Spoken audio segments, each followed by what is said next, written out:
अब यहाँ पर हम एक प्रश्न के बारे में बात करते हैं। प्रश्न को हम सबसे पहले पढ़ते हैं। एक कार 3 घंटे में 600 किलोमीटर चलती है। एक कार जो है वो 3 घंटे में 600 किलोमीटर चलती है, तो 5 घंटे में कितनी दूरी चलेगी? तो 5 घंटे में वो कितनी दूरी चलेगी? तो हमको पहले ये पता करना है कि अनुक्रमानुपाती विचरण है कि व्युत्क्रमानुपाती विचरण। क्योंकि देखो 3 घंटे में 600 किलोमीटर चल रही है, तो 5 घंटे में ज्यादा चलेगी कि कम चलेगी? ज्यादा चलेगी।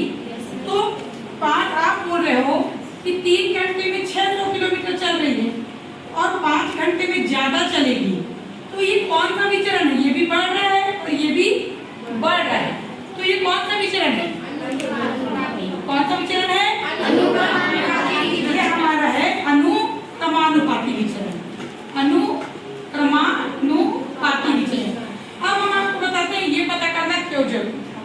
हम यहाँ पर एक टेबल बनाते हैं। ये हमने टेबल बना दिया।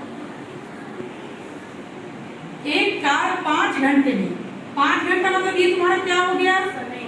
समय। समय किसमें है? घंटे में। और नीचे वाला किलोमीटर। किलोमीटर मतलब क्या हो गया? दूरी। दूरी हो गया कि नहीं? ये हो गया तुम्हारा दूरी। ये किसमें है? किलोमीटर में।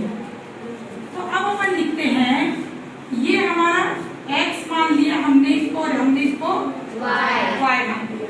तो 5 घंटे में कितना किलोमीटर चल रहा है? सॉरी 3 घंटे में। 3 घंटे में 600 किलोमीटर। तो 5 घंटे में y 2 किलोमीटर चलेगी। मान लिया हमने, मान लिया क्योंकि हमारे पास उत्तर तो है नहीं। अब हमको पता चल चुका है कि 3 5 हो रहा है और ये भी बढ़ेगा, तो ये हमारा अनुक्रमानुपाती विचरण है। कौन सा विचरण है ये? अनुक्रमानुपाती देते हैं। यह अनुक्रमानुपाती विचरण है। क्रमानुपाती विचरण। यह अनुक्रमानुपाती विचरण है।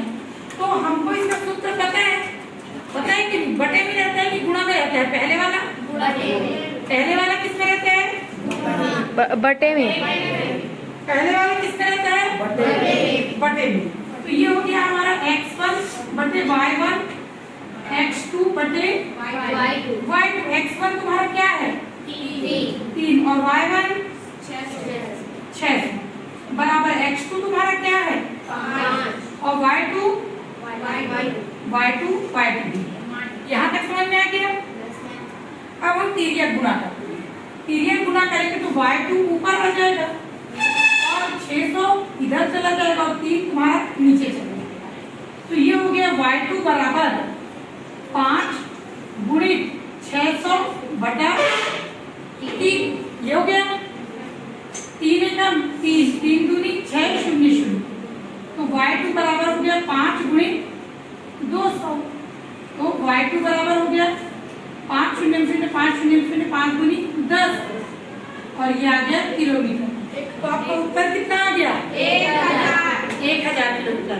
ये सबको समझ में आया? तो ऐसे सवाल जब भी आएंगे सबसे पहले आपको ये चेक करना है कि ये कौन सा विचरण है, अनुक्रमानुपाती विचरण है कि व्युत्क्रमानुपाती विचरण। विचरण के आधार पे आप सूत्र लगाएंगे और सवाल हल करेंगे। चलिए बनाएंगे। मजदूर एक काम को 27 दिनों में पूरा करते हैं, तो कितने मजदूर उसी काम को 15 दिनों में पूरा करते हैं?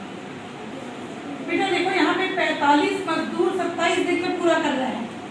यदि मजदूरों की संख्या 45 है तो वो 27 दिन में पूरा कर रहे हैं, तो उसी काम को कितने मजदूर 15 दिन में पूरे काम जल्दी पूरा हो? काम 15 दिन में पूरा होगा। तो यहाँ मजदूरों की संख्या बढ़ेगी कि घटेगी? बढ़ेगी। तो ये तुम्हारा क्या हो रहा है? बढ़ रहा है। और ये तुम्हारा क्या हो रहा है? घट रहा है। तो ये कौन सा विचरण है? कौन सा विचरण है ये? अनुक्रमानुपाती विचरण। तो यहाँ पर हम लिखते हैं मजदूरों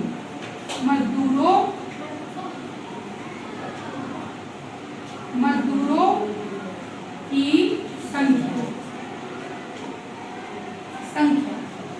और दिन। कार्यपूर्ण दिवस, कार्यपूर्ण दिवस, कार्यपूर्ण दिवस। अब हम इसको एक बॉक्स बना देंगे। कार्यपूर्ण दिवस, तो पहले वाले को हमने क्या मान लिया x, नीचे वाले को y। तो मजदूरों की संख्या कितनी बताई? 45। तो 27 दिन में, तो 15 दिन में पूरा करना है, तो ये x2 हो गया, हमने मान लिया x2। अब हमको पता है कौन सा विचरण है, तो हम यहाँ लिखते हैं, यह क्यों है पता चल गया ना, यह व्युत्क्रमानुपाती विचरण है।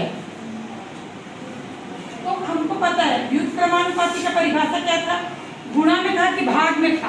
गुणा में। गुणा में था। किसमें था? गुणा में। आप याद ऐसे भी रख सकते हैं कि पहला वाला अनुक्रमानुपाती विचरण है वो भाग है, दूसरा वाला व्युत्क्रमानुपाती विचरण है वो गुणा है। गणित को कभी कभी ट्रिक से भी याद करना पड़ता है, क्योंकि कुछ चीजें सत्य है उसको फेरबदल नहीं कर सकते। तो ये हमने किया x1 y1 गुणित x2 y2। अब x1 क्या है हमारा, 45 गुणित 27 बराबर x2 कितना है, x2 गुणित 15। ठीक है, हम तिर्यक गुणा करते हैं तो 15 नीचे आ जाएगा, तो ये हो गया 45 गुणित 27। ये हमारा क्या हो गया यहाँ पर, x2 बराबर 45 गुणित 27, हाँ 15। क्लियर हो गया? तो अब एक देखो, 15 एकम 15 किया 45, तो x2 बराबर क्या हो गया, 27 गुणित 3 कर दो, तो 3 सत्ते 21, हाथ में 2, 3 दूनी 6, 7 8 होगा। तो हमको कितने मजदूर लगेंगे, 81 मजदूर लगेंगे हमको।